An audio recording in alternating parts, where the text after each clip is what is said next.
नमस्कार विद्यार्थी मित्रांनो, मी निष्कांत पवार तुम्हा सगळ्यांचं विजन गव्हर्नमेंट जॉब या एज्युकेशनल प्लॅटफॉर्मवरती अगदी मनापासून स्वागत करतो. अगेन आजचं लेक्चर हे आपल्या एक्झाम पॉईंट ऑफ व्ह्यू खूप जास्त महत्त्वाचं आहे. असंच फक्त मी न सांगता हे पण सांगणार आहे की या लेक्चरमधून तुम्हाला बऱ्याच वेळेस न समजलेला मुद्दा सुद्धा अगदी सोप्या भाषेत समजणार आहे याची खात्री मी तुम्हाला देतोय. त्यामुळे लेक्चर व्यवस्थितपणे बघा. लेक्चर बघून झाल्यानंतर या लेक्चरची PDF तुम्ही आमच्या टेलिग्राम चॅनलतून डाउनलोड करा. तुमच्यापैकी किती जण हे डाउनलोड करतायत हे आम्हाला प्लीज कमेंट करून कळवा. जर तुम्ही डाउनलोड करत नसाल किंवा तुमच्यापैकी कमी जणच करतायत तर त्यानुसार आम्हाला निर्णय घेता येईल. आम्ही त्या PDF शेअर करणं बंद करू. ओके, त्यामुळं तुम्ही जर डाउनलोड करत असाल, त्याचा उपयोग होत असेल तर आम्हाला कमेंट करून कळवा. डायरेक्टली मुद्द्याकडे येतो. पहिला प्रश्न बघा, अल निनो हा डॅश डॅश आहे. तर अतिशय महत्त्वाचा मुद्दा जो मोस्टली आता तुम्ही तुमच्या अभ्यासिकेमध्ये विचारा. जर 10 जण तुमच्याशी बोलत असतील तर त्यांच्याशी विचारा की अल निनो आणि ला निना हे मला समजून सांग किंवा तुला समजलंय का. तर मोस्टली काय हे शब्द ऐकलेले आहेत, लॅटिन शब्द आहेत, थोडेसे जड जातात ह्या टर्मिनॉलॉजी समजून घ्यायला. त्यामुळं बरेचसे जण हा विषय स्किप करतात. तर आज तुम्ही तो स्किप नाही करणार. मी अगदी डिटेलमध्ये याला सांगणार आहे. अल निनो हा एक पर्यावरणावरती, हवामानावरती होणारा एक मोठा बदल आहे, एक सायकल आहे आणि जे बऱ्याचशा वर्षांनंतर आपल्या समोर येत असतं. जसं की मागच्या वर्षी अल निनोची सुरुवात झाली आहे असं वर्ल्ड मेट्रोलॉजिकल ऑर्गनायझेशननी सांगितलं होतं. हे सहसा भारताच्या जर आपण IMAच्या अहवालानुसार जर बघितलं, आपल्या भारताची जी इंडियन मेट्रोलॉजिकल ऑर्गनायझेशन जी आहे त्यांच्या अहवालानुसार 123 वर्षांमध्ये 22 वेळाच अल निनोची परिस्थिती निर्माण झाली आहे. ओके, म्हणजे तुम्ही म्हणू शकता की या 22 वेळांमध्ये एक मोठी हवामान किंवा पर्जन्य संदर्भाची समस्या उद्भवली होती. तर 123 वर्षांमध्ये 22 वेळा आतापर्यंत अल निनो आलेलं आहे. तर हेच अल निनो काय आहे हे या प्रश्नामध्ये आपल्याला विचारलं आहे. तर अल निनो हे एक उष्ण सागरी प्रवाह आहे. उष्ण सागरी प्रवाह म्हणजे काय? Hot water stream. ओके, याला डिटेलमध्ये सांगणार आहे. जास्त कन्फ्युजन करून घेऊ नका. अगदी फ्रीली बसा. तुम्हाला काहीच येत नाही असं समजून जर बसला ना तर हा विषय तुमच्या डोक्यामध्ये चांगला शिरणार आहे.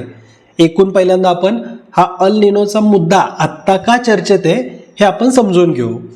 वर्ल्ड मेट्रोलॉजिकल ऑर्गनायझेशन, ज्याला आपण WMO असं म्हणतो, तर या ऑर्गनायझेशननी एक रिपोर्ट, एक अहवाल प्रकाशित केला आहे. त्यानुसार त्यांनी बरेचसे अंदाज व्यक्त केलेत. अंदाज कसले? तर मागच्या वर्षी जो अल निनो सुरू झालेला आहे हा मार्च मे पर्यंत सुद्धा असणार आहे याची शक्यता 60% आहे असं त्यांनी त्यांच्या अहवालामध्ये सांगितलंय. आता हे काही एक्झॅक्ट असा काही सर्वे नसतो की आपल्याला आकडेवारी समोर यायला. हा एक अंदाज असतो, हा एक अभ्यास आहे. मग आता याच्यामध्ये बदल होऊ शकतात ना, म्हणून ह्या गोष्टी थोड्याशा टक्केवारीत किंवा अंदाजामध्ये व्यक्त केलेल्या असतात. जो मागच्या वर्षी, गतवर्षी सुरू झालेला अल निनो आहे तो मार्च ते मे पर्यंत टिकून राहण्याची शक्यता 60% आहे. पुढे जाऊन याच वर्षीच्या एप्रिल जूनमध्ये अल निनो थोडासा शांत होऊ शकतो. प्रशांत महासागरातील पाण्याच्या पृष्ठभागाचं तापमान हे नॉर्मल येण्याची शक्यता 80% आहे असं या रिपोर्टमध्ये सांगितलंय. अल निनोमुळे मागचं 2023 हे वर्ष आत्तापर्यंतचं हिस्टॉरिकल सगळ्यात हाय टेम्परेचरचं वर्ष ठरलंय, सर्वात उष्ण वर्ष ठरलं होतं. या 2023 मध्ये फक्त तापमानच नाही वाढलं तर अनेक हवामान संदर्भात सुद्धा तीव्र घटनांची नोंद झाली होती. पण आता जर अल निनोचं प्रमाण जर कमी कमी होत गेलं आणि जर ला निनाची परिस्थिती निर्माण झाली तर पुन्हा हवामानामध्ये सकारात्मक बदल होण्याची शक्यता जागतिक हवामान संघटनेने व्यक्त केली आहे. ओके, अल निनो म्हणजे नेमकं काय असतं? तर अल निनो हे प्रशांत महासागरातील सागरी प्रवाहाचं नाव आहे. जे उष्ण सागरी प्रवाह असतात त्याला अल निनो असं म्हणतो. प्रशांत महासागर म्हणजे पॅसिफिक ओशनमध्ये पाण्याचं तापमान जेव्हा नेहमीपेक्षा जास्त होतं त्या परिस्थितीला आपण अल निनो असं संबोधतोय. ओके, हे अगदी झालं थोडक्यात. पण मी हेच सांगून पुढे जाणार आहे का? तर नाही. मी तुम्हाला आज म्हटलोय ना अल निनो आणि ला निना हा प्रकार अगदी डिटेलमध्ये समजून सांगणार आहे. पहिल्यांदा समजून घ्या हे अल निनो आणि ला निनो काय. तर हे एक लॅटिन नाव आहेत आणि मोस्टली कसं आहे, जे जीसस क्राइस्ट आहेत त्यांच्याही मुलांची नाव आहेत. अल निनो हा मुलगा आहे आणि ला निना ही मुलगी आहे. ओके, अल निनो, आता आपण म्हणतो ना आपली मुली ह्या जरा लक्ष्मीचं रूप आहेत, संपत्ती घेऊन येतात किंवा सुख शांती समाधान घरात घेऊन येतात आणि मुलं काय डांबरट असतात जरा. तर असंच हे अल निनोच्या बाबतीत पण आहे. अल निनो हे जरा खोडसर आहे आणि जो आला की सगळे पर्यावरणासंदर्भातच्या वाईट परिस्थिती निर्माण होत आहेत. मग त्याच्यामुळे खास करून भारतात, ऑस्ट्रेलिया या भागामध्ये, साऊथ ईस्टर्न एशियामध्ये दुष्काळाची परिस्थिती निर्माण करतोय हा अल निनो. हा एवढा डांबरट आहे. आणि ज्या ला निना आहे तर ह्या परिस्थिती जरा सकारात्मक आहेत आपल्या सगळ्या एकूण दृष्टिकोनातून. म्हणजे पाऊस चांगला होतो, टेम्परेचर मेंटेन राहतंय. तर हे या दोन्ही घटनांबद्दल मी थोडक्यात सांगितलंय. अल निनो आणि ला निनो म्हणजे हे बहीण भाऊ हे एकाच सायकलचा भाग आहेत, ज्या सायकलला एन्सो असं म्हणतात. एन्सो, ENSO. एन्सोचा लॉंग फॉर्म आहे एल निनो ऑसिलेशन म्हणजेच एन्सो. ओके, तर हा एकाच सायकलचा भाग आहे, ते म्हणजे अल निनो आणि ला निना.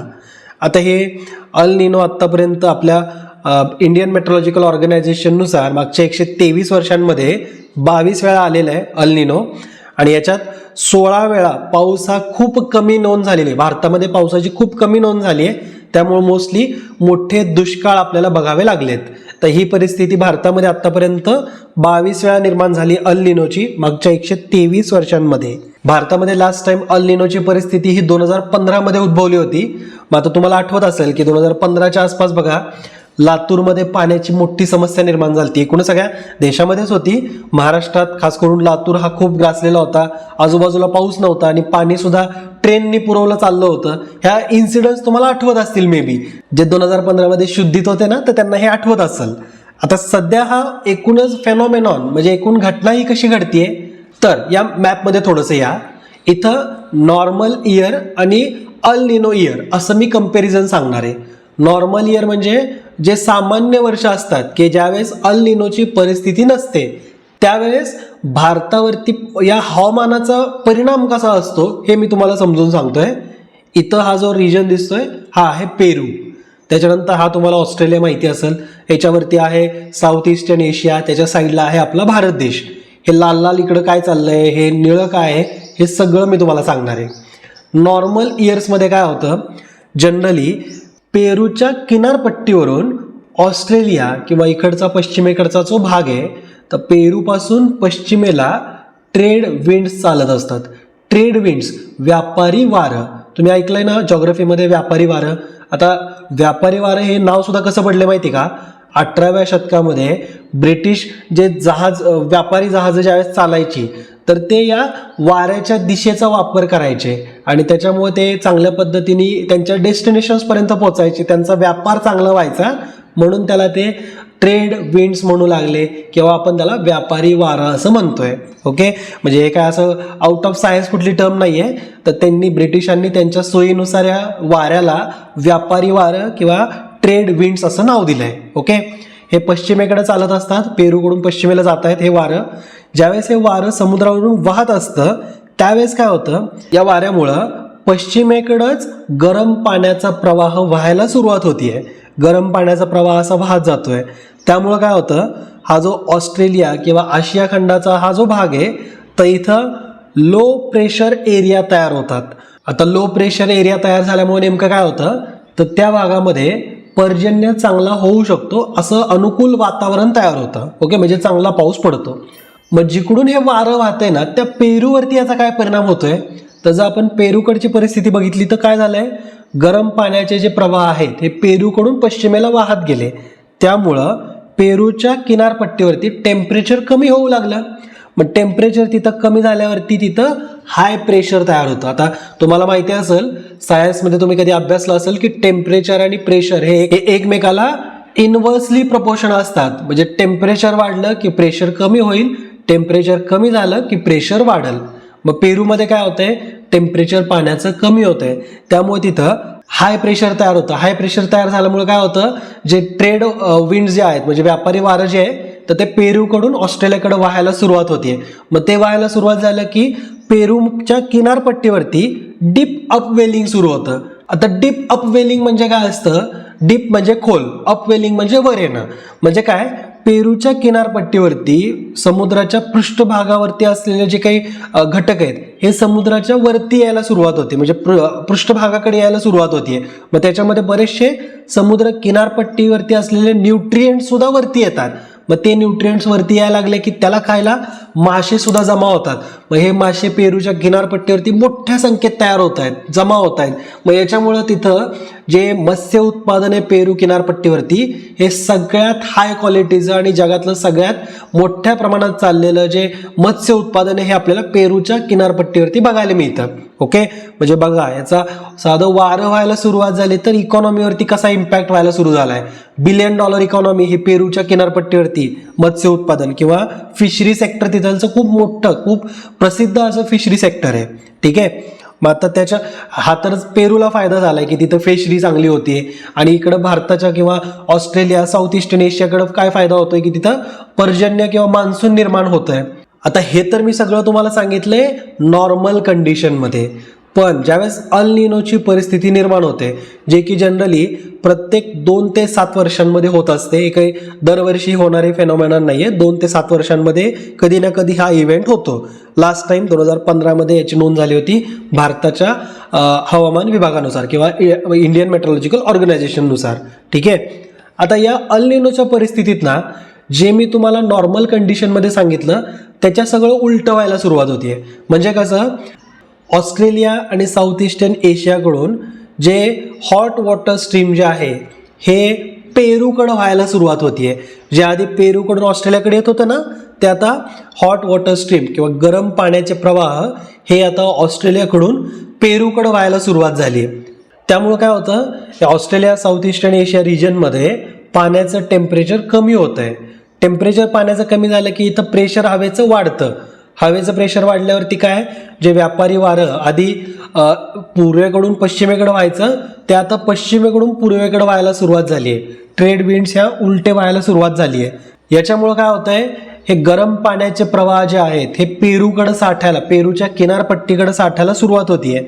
मग पेरूच्या किनारपट्टीकडं जर गरम पाणी साठायला सुरुवात झाली तर मासे तिथं थांबतील का?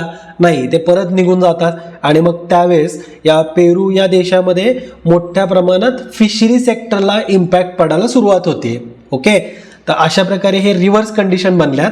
मग आता ज्यावेळेस ऑस्ट्रेलिया किंवा साऊथ ईस्टर्न एशिया या रिजनमध्ये जर लो प्रेशर एरिया तयार झाले असतील तर तिथं मग पर्जन्य तयार होईल का? पर्जन्यासाठी अनुकूल परिस्थिती निर्माण होईल का? तर नाही. आणि म्हणून अल निनो आल्यानंतर या रिजनमध्ये पाऊस पडत नाही किंवा पावसाची शक्यता कमी होते. मग आता या सगळ्या घटनेमुळे काय होतंय, Australia, south eastern Asia, Bharat तर या आपल्या या भागांमध्ये मान्सूनची शक्यता कमी होते. त्याचाच उलटा परिणाम पेरूमध्ये काय होतोय की जिथं आधी टेम्परेचर थोडंसं थंड असायचं, इवन पेरूच्या वरच्या सगळ्या किनारपट्टीच्या भागामध्ये सुद्धा इथं आधी कधी टेम्परेचर जे थंड असायचं, इथं आता त्यांचं जे हिवाळा आहे हा जास्त गरम व्हायला सुरुवात होते. कारण सगळे गरम पाणी जे हे या किनारपट्टीवरती जमा होते. ओके, हा सगळा होता या अल निनोचा परिणाम. ला निनामध्ये याच्या एक्झॅक्ट सगळं उलटं व्हायला सुरुवात होतीये. आता सुरुवातीला जे आपण नॉर्मल कंडिशन बघितली ना की ज्याच्यामध्ये पेरूकडून ऑस्ट्रेलिया, साऊथ ईस्टर्न एशिया इकडं गरम पाण्याचा प्रवाह वाहत होता, मग त्याच्यामुळे इकडं लो प्रेशर एरिया तयार झाला, त्याच्यामुळे पर्जन्य वगैरे होतंय. तर हेच जर अजून चांगल्या प्रकारे होऊ लागले, याच्यामध्ये आणखीन जास्त वाढ झाली की ट्रेड विंड्स जास्त वाहू लागलेत पेरूकडून ऑस्ट्रेलियाकडं. त्याचबरोबर जे गरम पाण्याचा प्रवाह आहे, हॉट वॉटर स्ट्रीम जे आहे हे ऑस्ट्रेलिया आणि एशियाकडे जास्त वाहू लागलं आणि लो प्रेशर एरिया हे चांगले मोठे अजून तयार होऊ लागले. तर या सिच्युएशनला आपण ला निना असं म्हणतो, ज्यावेळेस भारतात किंवा साऊथ ईस्टर्न एशिया, ऑस्ट्रेलियामध्ये चांगल्या प्रकारे पर्जन्य होतं. ओके, तर ला निना म्हणजे काय, जेवढा परिणाम किंवा जेवढं वाईट दिवस आपल्याला अल निनोने दाखवलेत ते कव्हर करायला येणारा जो निसर्गाचाच फेनॉमेनॉन आहे त्याला आपण ला निना असं म्हणतो. तर आय होप हा अल निनो आणि ला निना हा प्रकार तुम्हाला थोडक्यात समजला असेल. तुम्हाला जर समजला असेल ना तर खरंच तुम्ही खूप हुशार आहात, कारण याच्यामध्ये आणखीन डीप नॉलेज हे सायंटिस्टला पण नाही आहे. कारण एक ॲक्च्युअल फॅक्ट ही की सायंटिस्टला सुद्धा अजून हे जे आपण सायकल बघितली ना, ज्याला आपण एन्सो असं म्हणतो बघा, अल निनो ऑसिलेशन्स, तर अल निनो ऑसिलेशन आणि त्याचबरोबर मान्सून या दोघांमध्ये काय को रिलेशन आहे हे आत्तापर्यंत सायंटिस्टला सुद्धा उलगडलेलं नाही आहे. तर जर तुम्हाला हा विषय 50% जरी समजला असेल तरी खरंच तुम्ही खूप हुशार आहात. तर आता हा प्रश्न ज्यावेळेस कधी आयोग विचारेल तुम्हाला एक्झाममध्ये अल निनो ला निनोचा, तर या परिस्थितींविषयी तुम्ही चांगल्या पद्धतीने एक्सप्लेन कराल, कारण लई लांब नाही आहे, पुढच्या वर्षीपासून तुम्हाला एक्सप्लेन करायचं आहे, लिहायचं आहे, त्या पद्धतीने अभ्यास कराच. चला आता डायरेक्टली पुढचा प्रश्न बघू. खालीलपैकी कोणत्या कलमात विशिष्ट राज्यांसंदर्भात विशेष तरतुदी आहेत? तर कोणतं कलम आहे ते? तर हा प्रश्न आपण बघितलाय की नाही आधी एकदा. तर यस, 371 ते 371 जे पर्याय क्रमांक 1 हे या क्वेश्चनचा आन्सर आहे. इथं तुम्हाला एक्झॅक्ट माहितीच पाहिजे 371 पासून ते 371 जे पर्यंत त्या तरतुदी आहेत, कारण इथं पुढं बघा दुसऱ्या पर्यायामध्ये 371 ते 371 आय सुद्धा दिलंय. तर जे पर्यंतच्या या तरतुदीत हे तुम्हाला माहिती असेल, त्याच्यासाठी आपण एक शॉर्ट ट्रिक सुद्धा बघितली होती. नमस्ते आसमा जी के. ओके, आठवत आहे का? नमस्ते NAMSMOLATEASMA नमस्ते आसमा जी के. याच्यामध्ये 371 आपण इन्क्लूड नाही केलं, कारण कलम 371 हे महाराष्ट्र आणि गुजरातच्या काही भागांमध्ये विशेष तरतुदी देणार आहे. तर या ट्रिकमध्ये 371 ए पासून सुरुवात होतीये आणि शेवट त्याचा 371 जे पर्यंत आहे. ओके, तर ही राज्य आणि ती कशी डिनोट केलीत आपण हे तुम्ही या चार्टमध्ये लक्षात ठेवू शकता. आता हा मुद्दा एकूण चर्चेमध्ये कुठून आलाय? तर रिसेंटली जम्मू आणि काश्मीरमध्ये तर आपण 370 हटवले, पण आता लडाखमध्ये 371 लागू करण्याची मागणी समोर येते. लडाखमध्ये त्या संदर्भाचे आंदोलन सुद्धा सुरू आहेत. तिथं 371 द्या किंवा एक विशेष राज्याचा दर्जा लडाखला द्या, अशा प्रकारची मागणी केंद्राकडे ते लोक करत आहेत. 2019 मध्ये जम्मू काश्मीर राज्याचं जम्मू काश्मीर आणि लडाख असे 2 केंद्रशासित प्रदेशांमध्ये विभाजन करण्यात आलंय. लडाखचा विशेष दर्जा हा काढून घेण्यात आला. लडाखमध्ये अनेक राजकीय गट आहेत जी लडाखची जमीन, रोजगार, सांस्कृतिक अस्तित्व हे सगळं 6व्या सूची अंतर्गत संरक्षित करा अशी मागणी करतायत. म्हणजे आता त्यांना एकतर 6व्या सूचीमध्ये जागा पाहिजे किंवा आपण त्यांना एक 371 देऊ शकतो. जसं इथं आपण जे पर्यंत आलोय, तर त्याच्या पुढे जाऊन 371 जर के आपण तयार केलं, अमेंड केलं आणि त्याच्यामध्ये लडाखला जर एक विशेष दर्जा दिला, तिथं आता विशेष दर्जा म्हणजे काय असतो माहिती का? काही रिस्ट्रिक्शन्स असतात की तिथं मोठ्या मोठ्या जमिनी घेता येणार नाहीत इंडस्ट्रीला, किंवा तिथं मग नागरिकांसंदर्भातचं काय असेल की तिथं रेसिडेन्स कुणाला मिळणार आहे, तर अशा बऱ्याचशा गोष्टी, म्हणजे तिथं थोडा तो भाग हा संरक्षित ठेवला जातो इतर लोकांपासून. तर अशी मागणी लडाखची आहे. मग तिथं सध्या असं पण डिमांड आहे की तिथं टुरिझम थोडंसं कमी करा, कारण जास्त टुरिस्ट येत आहेत, त्याच्यामुळे तिथं पर्यावरणाची हानी होतीये. टुरिस्ट तर येऊन 4-5 दिवस राहून जातात, पण याचा जर परिणाम आपण तिथलच्या इकोसिस्टीमवरती बघितला तर मोठा होतो. तिथं पाऊस किंवा तिथं जे बर्फ आहे ना, तर तो लवकर पगळतोय. मग त्यांना जो बर्फ, लेट से एक त्यांना बर्फाचा डोंगर जर पूर्ण 4 महिने पाणी देत असेल, तर टुरिस्ट येत आहे, ग्लोबल वॉर्मिंग होते, प्लास्टिक वाढते, पोल्युशन वाढते, त्याच्यामुळे तो बर्फ महिन्यातच विरघळतोय. मग त्यांना 4 महिने पाणीच नाहीये. तर अशा बिकट परिस्थिती निर्माण होत आहेत. तुम्ही ते बघत असाल ऑलरेडी की लडाखमध्ये कशा पद्धतीने एक वेगळा ॲडव्हर्स इफेक्ट होतोय पर्यटकाचा. तर त्याच्यामुळं ह्या मागण्या होत आहेत की आम्हाला एक स्पेशल दर्जा द्या, आम्हाला थोडं प्रोटेक्टेड ठेवा. 6व्या सूचीमध्ये काय आहे मग? तर कलम 244 नुसार 6व्या सूचीमध्ये स्वायत्त प्रशासकीय विभाग असतील, जसं की स्वायत्त जिल्हा परिषदा याची स्थापना करण्याच्या तरतुदी त्याच्यामध्ये दिलेल्या आहेत. त्याचबरोबर राज्यांतर्गत काही कायदेशीर न्यायालयीन आणि प्रशासकीय स्वायत्त सुद्धा या 6व्या अनुसूचीमधल्या घटकांना मिळतं. या 6व्या अनुसूचीमध्ये सध्या आसाम, मेघालय, त्रिपुरा, मिझोराम, तर या राज्यांमधले जे आदिवासी भाग आहेत, तर इथलच्या प्रशासनासंदर्भाच्या तरतुदी या 6व्या अनुसूचीमध्ये आहेत. ओके, मग तिथलचा जमीन महसूल गोळा करणं, कर लावणं, त्यामुळे तिथं व्यापारासंदर्भातचे नियमन बनवणं, खनिज उत्खनन करण्यासाठी परवाना देणं न देणं, त्यानंतर भाडेपट्ट्यांसंदर्भात रॉयल्टी गोळा करणं, तिथं शाळा, बाजार, रस्ते, सार्वजनिक सुविधा कशा पद्धतीने असतील त्याचे अधिकार ठरवण्याचं काम ह्या 6व्या अनुसूचीनुसार मिळतं. तर अशी मागणी हे लडाखमध्ये सध्या केली जाते. 371 नुसार काय होतंय? तर कलम 371 नुसार वेगवेगळ्या क्षेत्रामध्ये संरक्षण दिलं जातं. सध्या 371A पासून जे पर्यंत वेगवेगळ्या राज्यांना विशेष तरतुदी प्रदान करण्यात आल्यात. ओके, त्याच्यासाठी ट्रिक कुठली ते आपण बघितली आहे, नमस्ते आसमा जी के. ओके, मग बऱ्याचदा काय होतं, विशिष्ट धार्मिक आणि सामाजिक गटांना प्रतिनिधित्व देण्यासाठी त्याचबरोबर राज्य आणि केंद्र सरकारच्या हस्तक्षेपाशिवाय या गटाने त्यांचं कामकाजावरती स्वायत्त देण्यासाठी म्हणून परवानगी देण्याचं काम हे या 371च्या अंतर्गत त्यांना मिळतं. ओके, म्हणून असं म्हटलं जातंय की कलम 371 जर लडाखमध्ये लागू केलं तर त्यानुसार एक विशेष तरतुदी तिथलच्या स्थानिक जनतेला मिळतील. ओके, तर हा एकूण मुद्दा चर्चेमध्ये होता. त्यामुळे पुन्हा एकदा 371 ते म्हणजे 371A पासून जे आणि 371 हे काय आहे आणि कोणत्या राज्यासाठी दिलंय हे तुम्ही अभ्यासायला पाहिजे, ज्याचा अभ्यास आपण मागच्या लेक्चरमध्ये ऑलरेडी केला आहे. पुढच्या प्रश्नाकडे या. अलीकडेच चर्चेत असलेले जिम कॉर्बेट नॅशनल पार्क हे उद्यान कोणत्या राज्यात आहे? तर जिम कॉर्बेट नॅशनल पार्क हे भारतातलं पहिलं टायगर रिझर्व आहे किंवा टायगर प्रोजेक्ट हा पहिल्यांदा कुठं राबवण्यात आला आहे? तर जिम कॉर्बेट नॅशनल पार्कमध्ये. तर हे उत्तराखंड राज्यामधलं एक नॅशनल पार्क आहे. अतिशय महत्त्वाचं नॅशनल पार्क आहे.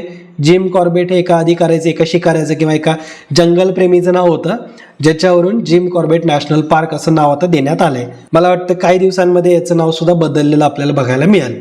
आता हा विषय किंवा जिम कॉर्बेट चर्चेत का आलाय? तर सर्वोच्च न्यायालयाने उत्तराखंडमधलं असलेलं हे जिम कॉर्बेट नॅशनल पार्कमध्ये टायगर सफारीवरती, जे कोर झोनमध्ये टायगर सफारी चालायची कोर झोनमधली, ह्याच्यावरती बंदी घातली आहे. ओके, सर्वोच्च न्यायालयाने असे आदेश दिलेत की टायगर सफारीला फक्त आता जिम कॉर्बेट नॅशनल पार्कच्या पेरिफेरल आणि बफर झोनमध्येच परवानगी द्यायची. आता मी थोडक्यात सांगतोय, जर आपण असा एक सर्कल काढला तर सर्कलचा जो ही साईडची कडा असते त्याला आपण पेरिफेरल भाग म्हणतो आणि जो थोडा बाहेरचा आउटसाईडचा भाग आहे त्याला आपण बफर झोन म्हणू. तर याच क्षेत्रामध्ये आता तिथं टायगर सफारी अवेलेबल असणार आहे. टायगर सफारी काय असते? तर लोक जीपमध्ये वगैरे टायगर बघायला जातात. ओके, टायगर बघायचे म्हणजे टायगर सफारी. मग आता कोर झोन जो या सर्कलचा सेंटरचा जो भाग आहे ना, तर असा भाग म्हणजे कोर झोन. तर इथलच्या या भागामध्ये आता कुठल्याही प्रकारे टायगर सफारीला बंदी असणारे अशा प्रकारे सर्वोच्च न्यायालयाने आदेश दिलेला आहे. ओके, सगळे मोस्टली ना जिम कॉर्बेट नॅशनल पार्क हे कोरमध्ये आहे आणि बफर झोनमध्ये इतर राखीव वनक्षेत्र आहे तिथलचं, जसं की सोनाडी वन्यजीव अभयारण्य. तर हा सगळा आजूबाजूचा बफर झोनचा एरिया आहे, पण कोरमध्ये जिम कॉर्बेट नॅशनल पार्क येतं आहे. स्टेट्स ऑफ टायगर 2022 या अहवालानुसार सध्या जगातील 75% जंगली भाग हे आपल्याला भारतामध्ये आहेत आणि त्याच्यासाठी आपण जवळपास भारतामध्ये 54 व्याघ्र प्रकल्प राबवतोय. सगळ्यात पहिला जो व्याघ्र प्रकल्प होता तो जिम कॉर्बेटमध्येच राबवण्यात आलाय. उत्तराखंडमध्ये सध्या राष्ट्रीय उद्यानामध्ये 260 वाघ आहेत. ओके, तर यांचं प्रोटेक्शन करणं, यांचं संवर्धन करणं हे आपली जबाबदारी आहे आणि त्याच्या संदर्भाचा हा निर्णय घेण्यात आला आहे. आता मी तुम्हाला ना थोडक्यात बायो रिझर्व म्हणजे काय असतं, बायोस्फिअर रिझर्व म्हणजे काय असतं, त्याचे 3 वेगवेगळे झोन असतात हे तुम्हाला व्यवस्थितपणे सांगतोय. लक्षपूर्वक बघा, पर्यावरणाचा मुद्दा आपला इथं कव्हर होतोय. कोर झोन असतं, बफर झोन आणि ट्रान्झिशन झोन. कोर झोन म्हणजे एक काटेकोरपणे संरक्षित क्षेत्र जिथं मानवाच्या कुठल्याही प्रकारच्या क्रिया अलाउड नाही आहेत, म्हणजे माणसाने तिथं जायचंच नाही, असा कोर झोन. बफर झोन म्हणजे असं क्षेत्र आहे की जिथं संशोधन केलं जाऊ शकतं, इको टुरिझम सुद्धा केलं जाऊ शकतं, म्हणजे माणसाला तिथं मर्यादित क्रिया करायची परवानगी आहे बफर झोनमध्ये. ट्रान्झिशन झोन पण असतो, म्हणजे हा एकदमच बाहेरचा की जिथं ज्या क्षेत्रामध्ये शेती, वनीकरण किंवा माणसाच्या इतर ॲक्टिव्हिटी ह्या शाश्वत विकासाला प्रोत्साहन देतील अशा प्रकारच्या ॲक्टिव्हिटी या ट्रान्झिशन झोनमध्ये केल्या जाऊ शकतात. म्हणजे जे बायोस्फिअर रिझर्व जे असतात हे असे 3 वेगवेगळ्या झोनमध्ये कॅटेगराईज केलेले आहेत. यापैकी कोर झोनमध्ये आता टायगर सफारीला पूर्णपणे सर्वोच्च न्यायालयाने बंदी घातलेली आहे. ओके, म्हणजे तिथं अजिबात माणसांनी जायचंच नाही. बायोस्फिअर रिझर्वमध्ये भारतातली अनेक राष्ट्रीय उद्याने येतात, अभयारण्यांचा समावेश होतोय. जैवविविधतेचं संरक्षण करणं, संवर्धन करणं, सांस्कृतिक वारसा, नैसर्गिक संसाधनांचा शाश्वत वापर करून शाश्वत विकासाला चालना देणं हे बायोस्फिअर रिझर्वचं मुख्य उद्दिष्ट असतं. ओके, हे जे जिम कॉर्बेट नॅशनल पार्क जे ना याच्याविषयी इथं थोडक्यात बघा. 1936 मध्ये हेली नॅशनल पार्क म्हणून याची स्थापना करण्यात आली होती. उत्तराखंडच्या नैनिताल जिल्ह्यामध्ये याचा समावेश होतोय. पुढं जे निसर्गशास्त्रज्ञ होते जिम कॉर्बेट यांच्या नावावरूनच या हेली नॅशनल पार्कला पुढं जाऊन जिम कॉर्बेट नॅशनल पार्क असं नाव देण्यात आलंय. 1973 मध्ये याच ठिकाणी, याच नॅशनल पार्कमध्ये पहिला प्रोजेक्ट टायगर सुरू करण्यात आला होता. ओके, तर एवढे काही गोष्टी तुम्हाला माहिती असायला पाहिजेत. जिम कॉर्बेट नॅशनल पार्क हे देशातलं मोस्ट इम्पॉर्टंट नॅशनल पार्क पैकी एक आहे. याच्याविषयी कधीही प्रश्न विचारला जाईल. पुढचा प्रश्न बघा, अलीकडेच कोणत्या राज्य सरकारने वर्ल्ड इकॉनॉमिक फोरमच्या सहकार्याने AI सेंटरची स्थापना केली? तर ते राज्य सरकार ते म्हणजे कर्नाटक. वर्ल्ड इकॉनॉमिक फोरम सोबत त्यांनी भागीदारी केली आहे किंवा MOU केलाय आणि त्यानुसार कर्नाटक राज्याने एक AI सेंटरची स्थापना राज्यामध्ये करण्याचा निर्णय घेतलाय. ओके, या संदर्भात कोणी पुढाकार घेतलाय? कर्नाटक राज्याने. कुणासोबत? तर वर्ल्ड इकॉनॉमिक फोरम सोबत. हे तुम्ही लक्षात ठेवायचं. या धोरणात्मक आघाडीचं उद्दिष्ट काय आहे? तर कर्नाटकला कृत्रिम बुद्धिमत्तेत जागतिक केंद्र म्हणून स्थापन करणं, त्याचबरोबर राज्याला जागतिक डिजिटल आणि तांत्रिक लँडस्केपमध्ये इंटिग्रेट करण्याच्या दिशेने हे एक महत्त्वाचं पाऊल असणार आहे. ओके, फक्त एवढं लक्षात ठेवा, भारतात AI सेंटर कुठं स्थापन करण्यात आले? तर कर्नाटकमध्ये. कुणाच्या मदतीने? World economic forum. ओके, पुढचा प्रश्न बघा, जागतिक बँकेच्या women business and the law निर्देशांकात भारताचा क्रमांक किती? तर या जागतिक बँकेकडून, वर्ल्ड बँकेकडून जो एक रँकिंग प्रकाशित करण्यात आले, निर्देशांक जे प्रकाशित करण्यात आलेत, ज्यामध्ये 190 देशांचा सहभाग होता. तर भारताचा याच्यात 113वा क्रमांक लागतोय, पर्याय क्रमांक 2. एकूण 190 देशांमध्ये आपण 113व्या स्थानावरती, हे लक्षातच ठेवा. हा निर्देशांक बनवण्यासाठी वेगवेगळ्या 8 श्रेणींमध्ये महिलांच्या आर्थिक संधींसंदर्भात कायदेशीर वातावरण त्या देशात आहे की नाही हे बघून हा निर्देशांक बनवलाय. म्हणजे 8 क्षेत्र कुठले कुठले? तर मोबिलिटी, वर्क प्लेस, त्यांचं पे स्केल काय आहे, मॅरेज, पॅरेंटहूड कसं सुरू आहे, एंटरप्रेनरशिप, ॲसेट्स आणि पेन्शन, ह्या वेगवेगळ्या 8 श्रेणींमध्ये महिलांच्या आर्थिक संधीसाठी कायदेशीर वातावरणाचं मूल्यांकन करत हा अहवाल बनवण्यात आला आहे. ओके, ज्यामध्ये एकूण 190 देशात भारताचा 113वा क्रमांक लागतो. याच्यामध्ये ना प्रत्येक देशाला काही गुण देण्यात आलेत, मार्क देण्यात आलेत. जसं की 0 ते 100 मध्ये मार्क देण्यात आलेत. 100 स्कोर म्हणजे सगळ्यात हायेस्ट मार्क आहेत. म्हणजे तिथं महिलांसंदर्भात जशा तरतुदी आहेत तशा पुरुषांसंदर्भात सुद्धा आहेत. म्हणजे दोघांची तुलना ही समान आहे. त्यांना त्या देशांना 100 मार्क मिळालेत. तर भारताला 100 मार्क मिळालेत का? तर नाही, भारताला थोडे कमी मार्क मिळालेत. आपल्याला 74.4 मार्क मिळाले, 74.4. ओके, आणि मग पहिला रँक कुणाचा आहे? तर पहिल्या रँकवरती भरपूर देश आहेत ज्यांना 100 गुण मिळालेत. त्यामध्ये Belgium, Canada, Denmark, France, Germany, Greece, Iceland, Ireland, Latvia, Luxembourg, Netherlands, Portugal, Spain आणि हे सगळे देश पहिल्या स्थानावरती आहेत. ह्या सगळ्यांना पहिलं स्थान कसं मिळालंय? तर यांना 100 पैकी 100 मार्क मिळालेत. ओके, त्याच्यामुळे भांडणच नको, प्रत्येकाला फर्स्ट रँक देऊन टाकलाय. मग असं जर आपण रँक चेक केले तर भारताची क्रमवारी आहे 113. ओके, आणि भारताला एकूण गुण मिळालेत 74.4. ठीक आहे, आता मागच्या वर्षांच्या तुलनांमध्ये भारताची कामगिरी कशी आहे? तर 2021 मध्ये आपण 122व्या स्थानावरती होतो. 2023 मध्ये आपण 126व्या स्थानावरती होतो आणि आपण फायनली 2024 मध्ये 113व्या स्थानावरती पोहोचलोय. पण या 3ही वर्षांमध्ये मोस्टली आपला स्कोर हा तेवढाच आहे, 74.4. ओके, पण तरी सुद्धा आपल्या रँकिंगमध्ये थोडीफार प्रगती आपल्याला झालेली दिसते. या अहवालाची ही 10वी आवृत्ती होती, हे पण लक्षात ठेवा. Women business and the law, त्याला WBL असं म्हटलं जातंय.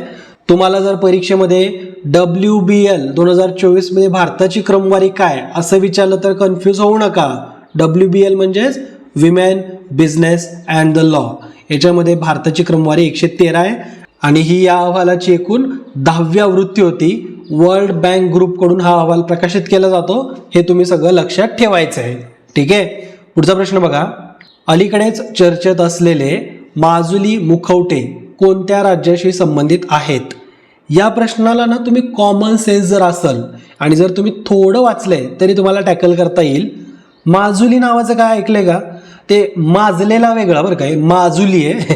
तर माजुली हे एक बेट जिल्हा आहे, भारतातला सगळ्यात मोठा बेट जिल्हा, जे आजूबाजूनी सगळा नदीने वेढलेला आहे. ब्रह्मपुत्रा नदीवरती असलेलं एक मोठं बेट आहे आणि ज्याला आपण भारतातला सगळ्यात मोठा बेट जिल्हा म्हणून सुद्धा घोषित केलं आहे ते म्हणजे माजुली. तर माजुली हे आसाममध्ये आहे आणि त्याच्यामुळे जर तुम्ही कनेक्ट करू शकाल तर तुम्हाला लक्षात येईल मुखवटे म्हणजे मास्क. तर माजुलीमध्ये जे मुखवटे बनवले जातात याला रिसेंटली GI मानांकन मिळाले. तर माजुली मुखवटे हे कोणत्या राज्याशी संबंधित आहेत तर आसाम.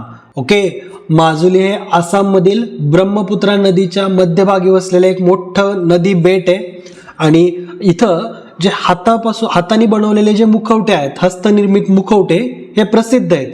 या मुखवट्यांवरती, या मास्कवरती देवांची चित्र असतील, देवी देवता, राक्षस, पशुपक्षी यांचं चित्रण केलेलं असतं. बघा हे किती छान दिसत आहेत.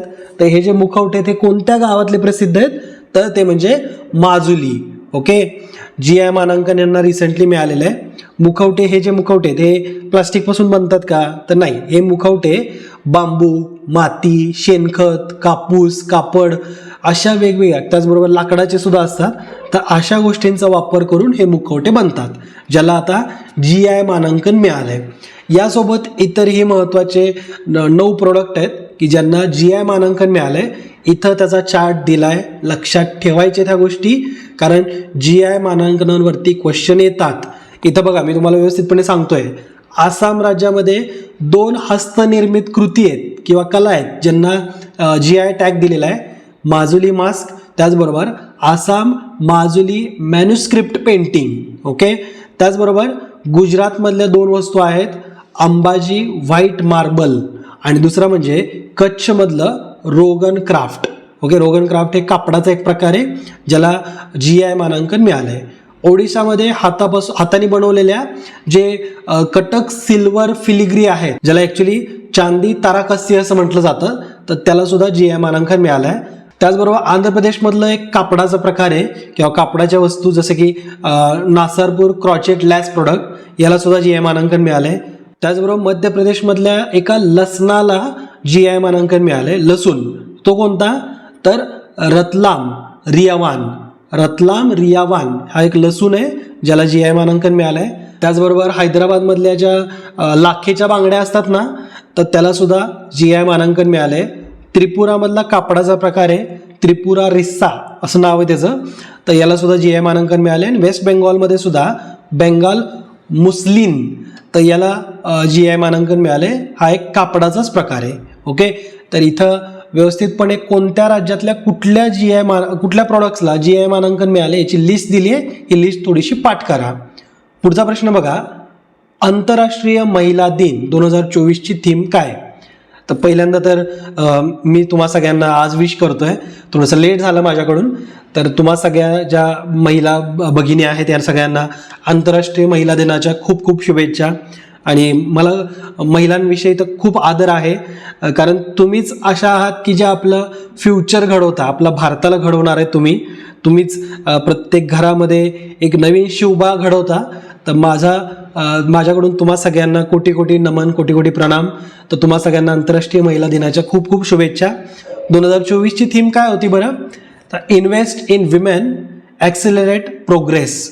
तर खूप छान थीम आहे, महिलांमध्ये निवेश करा आणि प्रोग्रेसला ॲक्सिलरेट करा अशी ही थीम आहे.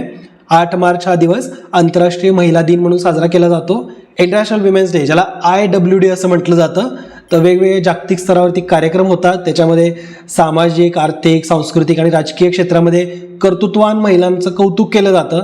2024ची थीम होती invest in women accelerate progress. Okay, आणि मार्च महिन्यामध्ये इतर जे महत्त्वाचे दिवस आहेत ते लक्षात ठेवा. 1 March zero discrimination day, 3 March world wild life day, 8 March international women's day, 14 March पाय डे. पाय म्हणजे काय 3.14. ओके, 15 मार्च हा वर्ल्ड कन्झ्युमर राईट डे असतो. 16 मार्च हा नॅशनल वॅक्सिनेशन डे. 20 मार्च किंवा 20 March international day of happiness. 20 मार्चलाच वर्ल्ड स्पॅरो डे असतो, चिमणी दिवस असतो. 22 मार्चला जागतिक पाणी दिवस किंवा वर्ल्ड वॉटर डे. 23 मार्चला वर्ल्ड मेट्रोलॉजिकल डे. 24 मार्चला वर्ल्ड ट्युबरक्लोसिस डे आणि 27 मार्चला असतो वर्ल्ड थिएटर डे. तर हे मार्च महिन्याचे महत्त्वाचे दिवस आहेत, लक्षात ठेवायचे, त्याच्यावरती क्वेश्चन येतोच.